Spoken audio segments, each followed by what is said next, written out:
Selamat malam everyone, welcome back to Project D. Lagi-lagi bersama Dani, dan kali ini kembali saya akan membacakan pengalaman mistis pendakian dari salah seseorang memiliki cerita yang ditampung oleh tim Project D.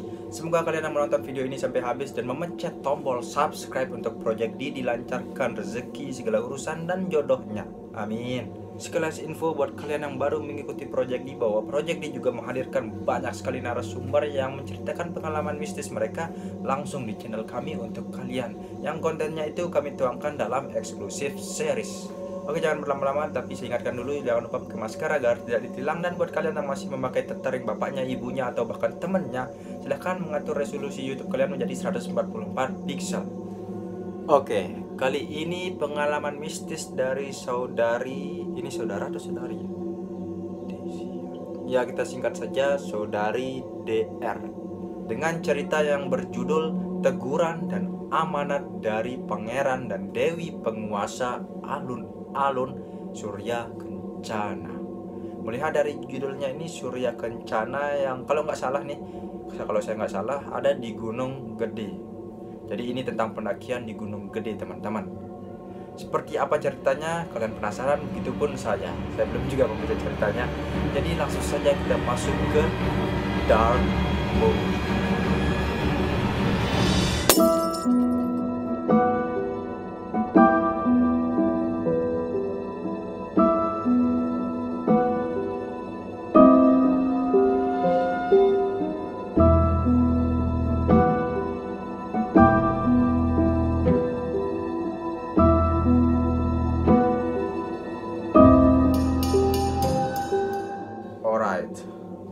Ini berawal dari ajakan teman saya yang kasihan melihat saya yang ingin mendaki namun terhalang izin orang tua.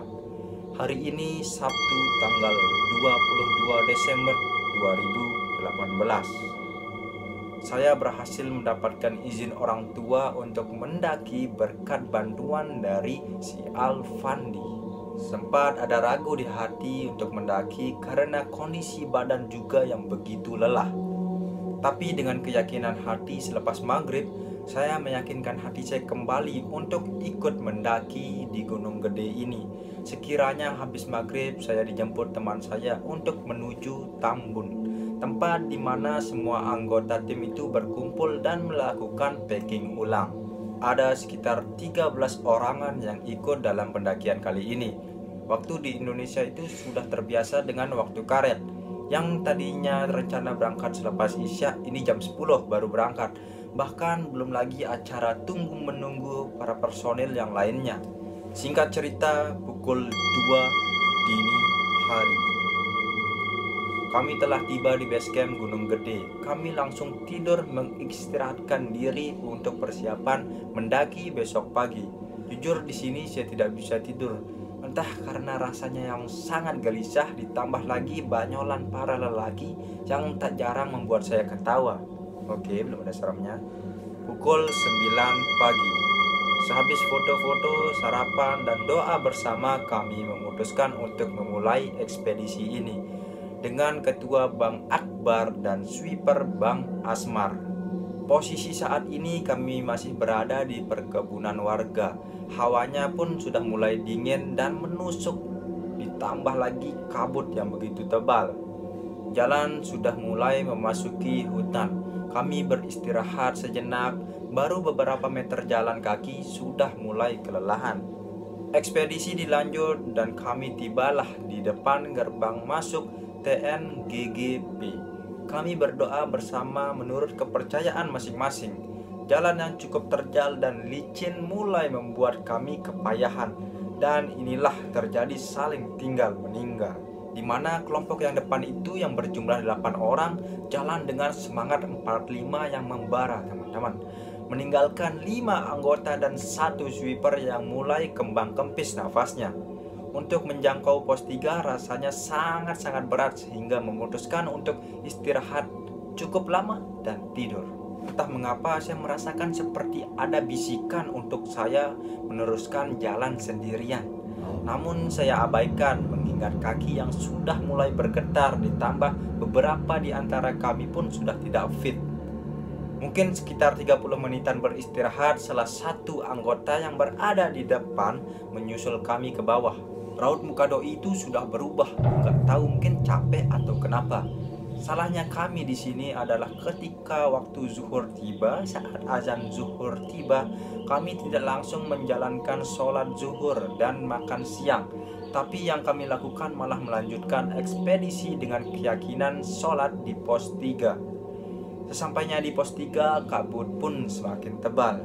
Bang Asmar dan Bang Akbar sholat duluan, berjamaah dengan pendaki lain. Sementara yang lainnya bergantian menjaga keril.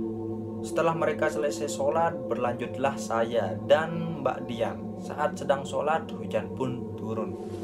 Dengan sigap Bang AA, yaitu Akbar Asmar, memayungi kami dengan matras. Lagi-lagi kami salah membiarkan dua orang teman kami meninggalkan sholat zuhurnya, yaitu Bang Fandi dan Bang Riki. Perjalanan kami lanjutkan hingga di pos 4 Bayangan. Kami beristirahat sejenak memesan pop mie untuk menambah energi. Pasalnya logistik kami berada di kelompok depan. Inilah pentingnya meredamkan ego walaupun semangat mendaki tengah membara. Karena kalian tidak tahu apa yang akan terjadi pada teman kalian. Karena pada dasarnya setiap manusia memiliki kondisi fisik yang berbeda-beda dan tidak bisa disamaratakan. Saat sedang beristirahat pun kami juga sempat memikirkan kelompok yang ada di depan sudah sampai mana. Sudah mendirikan tenda belum, sudah masak atau belum, dan lain sebagainya. Jalanan semakin terjal.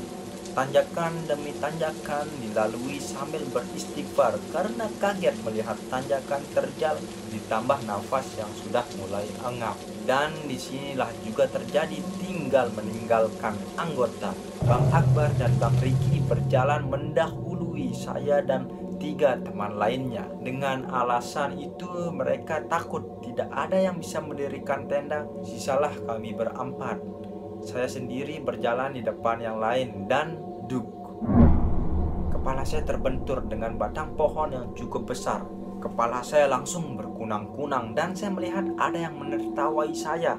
Dengan kekuatan tersisa saya duduk di salah satu pohon di pinggir trek. Saya juga merasakan ada yang menyuruh saya untuk terjun ke jurang sebelah saya. Hanya dengan kalimat la haula wala quwata illa billah yang mampu mengembalikan saya dalam kesadaran. Setelah insiden menabrak pohon itu, saya terus merasakan penurunan kondisi yang sangat drastis pada badan saya. Saya juga lupa belum melaksanakan sholat asar. Selain trek yang landai yang sulit ditemui, rasa malas juga menjadi faktor utamanya untuk mendirikan sholat asar itu. Tibalah saya dan Mbak Dian di pos 4 meninggalkan 2 orang teman yang lain. Jaraknya tidak terlalu jauh sih. Lalu kami beristirahat sambil menunggu. Hawa dingin terus menusuk. Sempat juga terjebak hujan PHP 3 kali dan sampai di pos 4 pun masih mengenakan jas hujan. Sambil menunggu saya melepaskan jas hujan dan ternyata baju dan celana saya pun sangat basah, yang membuat saya menggigil seketika. Ingin rasanya mengganti baju tapi tak tahu mau ganti baju di mana. Setelah 2 kesalahan yang membiarkan anggota tim meninggalkan sholat zuhur dan menyepelekan makan siang, saya membuat kesalahan sendiri, yakni tidak langsung mengganti baju yang basah dengan baju yang kering. Badan saya mulai lemas karena faktor suhu dan juga pakaian saya yang basah. Tanjakan terakhir menuju Surken adalah tanjakan yang luar biasa bikin kaki kita gemetaran.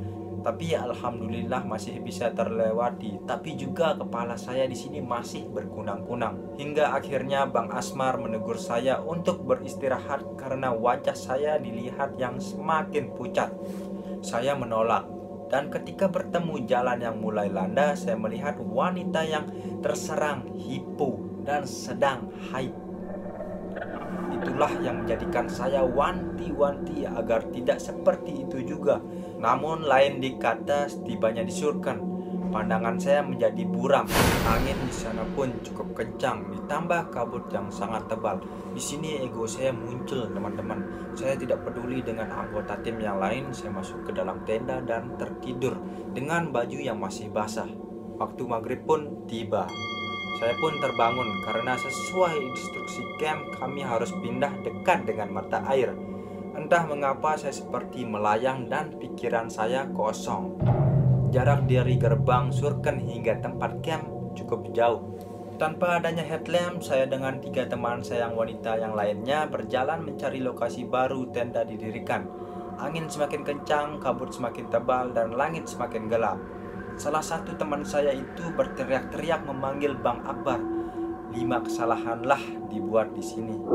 Berteriak-teriak saat maghrib.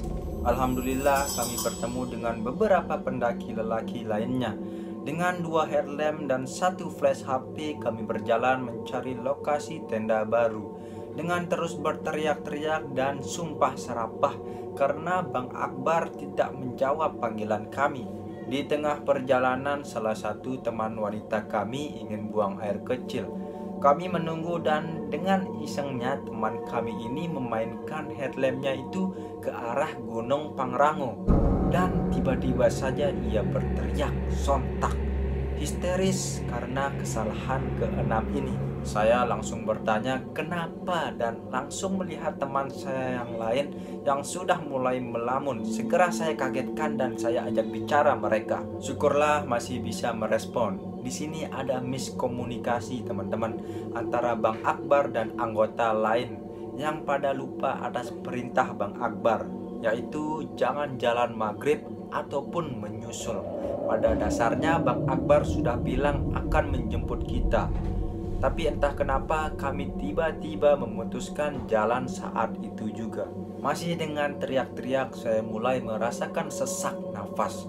Ketika saya meminta untuk beristirahat sebentar, saya dan rombongan bertemu dengan Bang Akbar. Melihat saya yang mulai payah, Bang Akbar menawarkan bantuan untuk menggendong saya. Tentu saja saya tolak karena saya masih bisa berjalan di sini.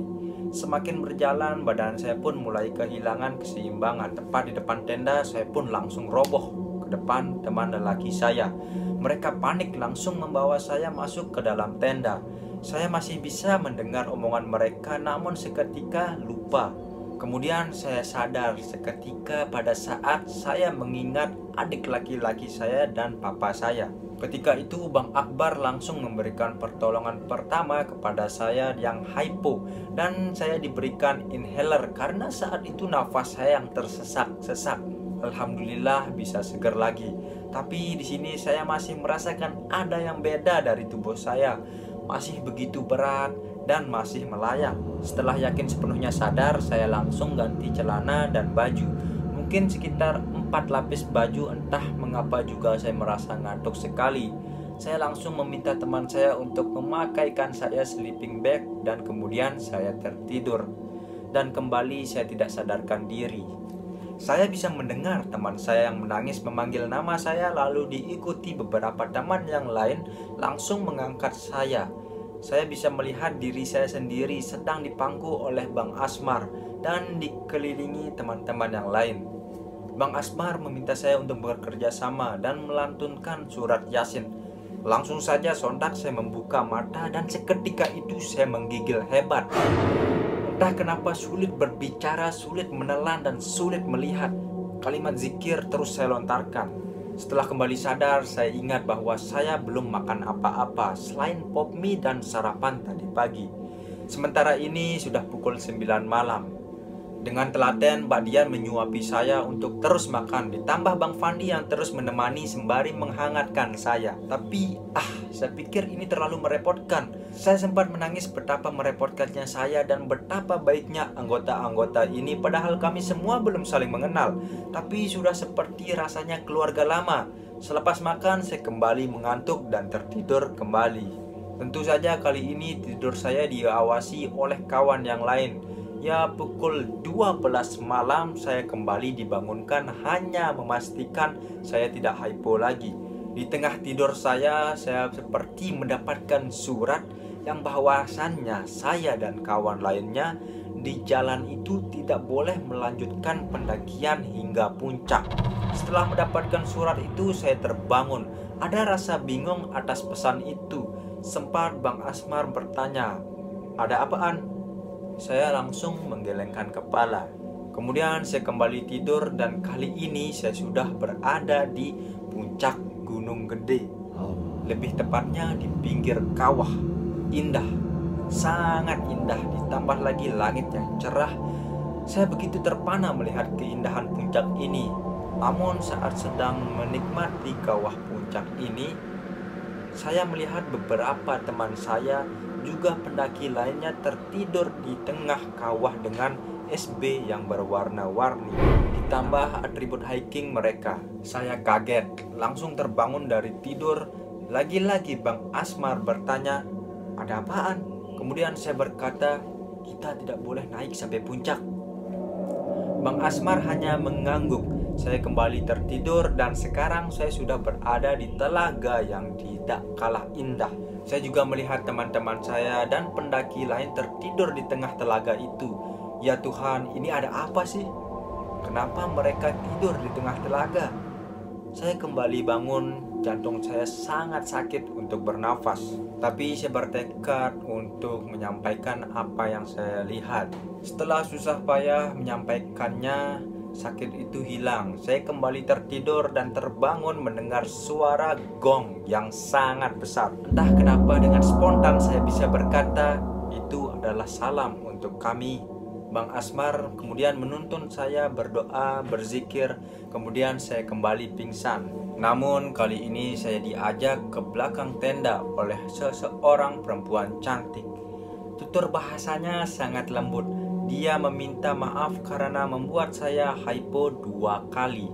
Karena itulah jalan agar saya dan teman-teman saya tidak melanjutkan perjalanan. Selanjutnya dia berkata bahwa kami adalah orang baik dan tolong perhatikan ucapan kami. Sampailah saya di tengah hutan yang dimana cerah, akar pohon sangat besar, dan saya melihat itu diri saya sendiri. Dia menyuruh saya kembali kepada teman-teman. Beliau juga bilang sebaiknya kami ngaji bersama. Dia bilang akan ada teman saya yang hendak mereka bawa untuk dinasehati akibat kurang menjaga ucapannya.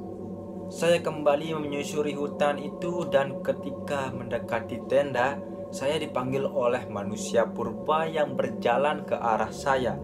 Saya bertanya, "Ada apa?" Dia hanya berkata, "Kalian baik, saya mau menjaga." Setelah masuk tenda, saya melihat teman-teman saya sedang mengelilingi saya. Bingung? Sudah pasti. Rasanya ingin buang air kecil. Kemudian saya dan 3 teman wanita saya buang air kecil di belakang tenda. Saat giliran saya merasa ada yang mengawasi saya di balik bukit dengan mata hijaunya. Buru-buru saya balik ke tenda dan memaksa untuk mengadakan doa bersama. Dalam tenda harusnya ada 4 orang sekarang. Angin bertiup sangat kencang dan hujan pun turun.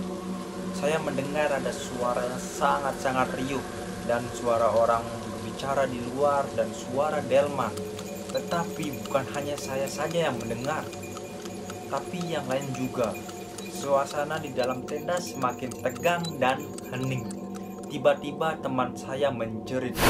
Dia adalah orang yang akan Dewi bawa.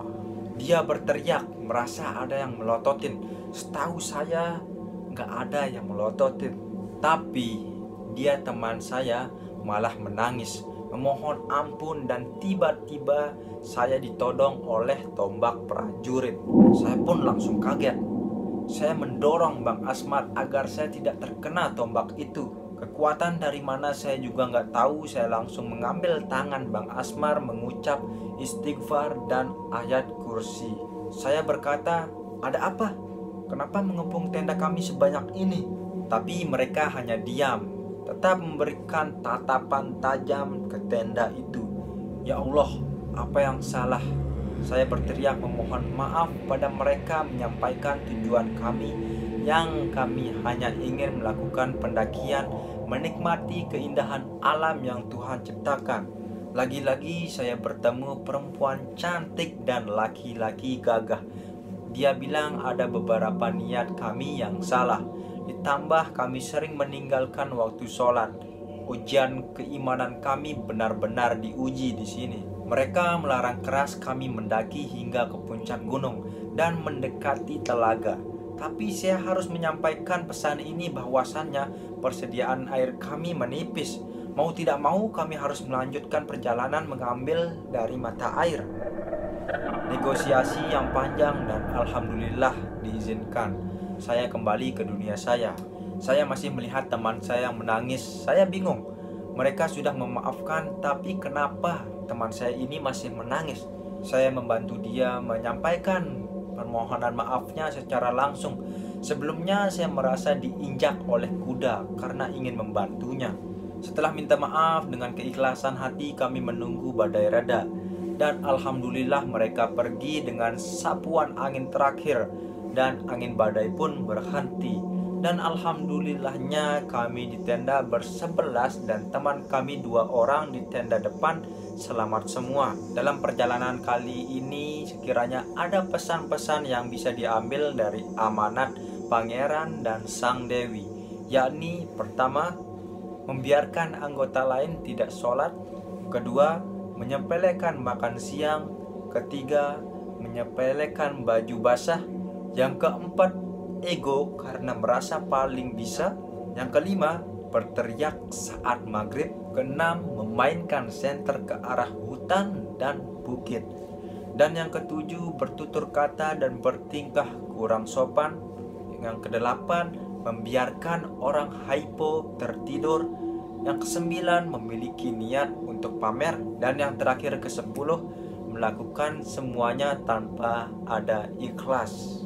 Dan sekian itu dia, ini kisah nyata yang kami alami semua. Dan saudari, kita samarkan saja inisialnya E, saudari E yang jiwanya dibawa jalan-jalan oleh Dewi penghuni Surya Kencana. Sekian dan senang rasanya saya bisa berbagi pengalaman mistis saya di Gunung Gede. Ini semua kisah nyata yang kami alami dan tidak akan pernah kami lupakan. Sekian, terima kasih. Wow. Jadi gimana teman-teman? Kesimpulannya mungkin dari saya, kejadian ini terjadi dari beberapa kesalahan. Yang terinci tadi ada 10 kesalahan yang dilakukan rombongan pendaki ini. Itu sebabnya mereka didatangi oleh penunggu Gunung Gede. Dan mereka itu baik ternyata. Mereka memberi pesan bahwasannya jangan melanjutkan perjalanan ke puncak. Dan untungnya si rombongan pendaki ini mengerti dan patuh.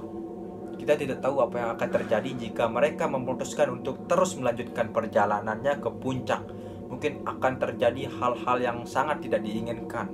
Ya, jadi saran saya buat kalian yang ingin mendaki Gunung Gede bisa kembali melihat atau mendengarkan tadi yang 10 kesalahan terperinci yang dirincikan oleh si pencerita. Itu bisa menjadi acuan kalian. Tidak boleh inilah, tidak boleh itulah. Itu bisa kalian perhatikan untuk mendaki Gunung Gede. Ya, untuk gunung-gunung lainnya bisa berlaku juga. Sebaiknya kita pindah dulu ke light mode. Oke, yang suka ceritanya boleh like dan share. Dan buat kalian yang memiliki pengalaman mistis di seputar pendakian, di luar pendakian juga bisa, boleh kalian tulis di kolom komentar. Atau mungkin ingin menceritakan secara terperinci, boleh kalian DM kami di Instagram yang ingin mungkin ceritanya dibacakan oleh kami. Dan juga subscribe yang belum subscribe. Oke, dan yang terpenting jangan lupa sholat. Oke, alright, see you on the next video. Assalamualaikum warahmatullahi wabarakatuh.